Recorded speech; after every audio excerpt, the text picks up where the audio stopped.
Depois das saias, ela começou a fazer as blusas com cambraia de linho suíço, com grandes golas, que na época, nesse período dos anos 50, usou, era moda, as grandes golas, e as golas eram duplas, ou as golas eram em bico, ou as golas eram em bicos arredondados.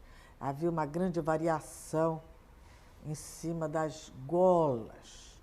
As mangas também, tudo com muito requinte, muito refinamento.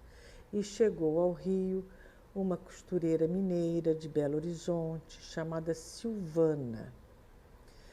E mamãe foi apresentada a ela pela Leonor, que hoje em dia é a viúva do José Aparecido de Oliveira. E a Silvana foi contratada, aí passou a ser a segunda costureira da mamãe. Havia a Célia e a Silvana passou a ser a outra costureira da mamãe, que fazia as blusas que a mamãe encomendava a ela, as blusas de cambraia. A Silvana não trabalhava lá na Barão da Torre, ela levava as encomendas para fazer em casa. Mamãe aí descobriu a Jane. A Jane era a dos acessórios. Ela era muito talentosa. Ela tinha o ateliê dela aqui em Copacabana, na rua Emílio Berla, no alto de uma ladeira. E a Jane fazia os colares mais lindos de semente de feijão. Lindos. Então, os looks eram compostos com colares de semente de feijão, sementes vermelhas, lindos os colares, sementes marrons, sementes pretas de feijão. E também as sandálias. Na época, vinham os ecos de Saint-Tropez, de Capri, das sandálias de pedras.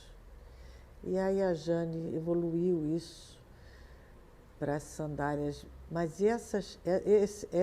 esses acessórios não eram da Zuzu, eram da Jane. Era uma parceria dela com a Jane. Mas tudo no gaveteiro do espelho da antiga sapateira. Essa era a boutique da Zuzu. Ela começou criando as suas próprias peças e ela achou que ela podia se manter ali com aquela boutique, né? Entre aspas, uma boutique de saias, mas não podia. Ela tinha que fazer sob medida, porque era o hábito, era a tradição. As mulheres tinham seus cortes e elas tinham as suas pretensões, elas tinham os seus desejos na época. O hábito era você levar o seu corte de tecido na sua modista ou na sua costureira, escolher e encomendar. E ela não podia romper com aquilo.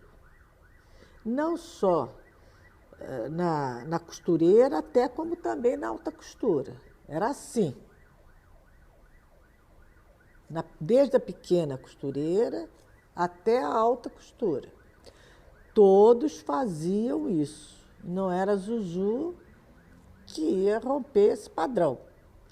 E ela entendeu isso. E ela absorveu isso.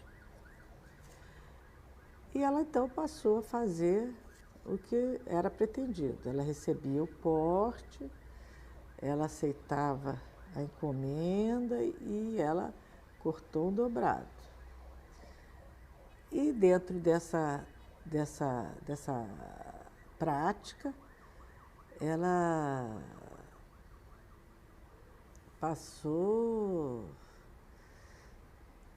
ela foi pouco a pouco impondo o seu gosto, ela foi adquirindo a confiança da sua clientela e ela foi pouco a pouco conseguindo impor o padrão Zuzu.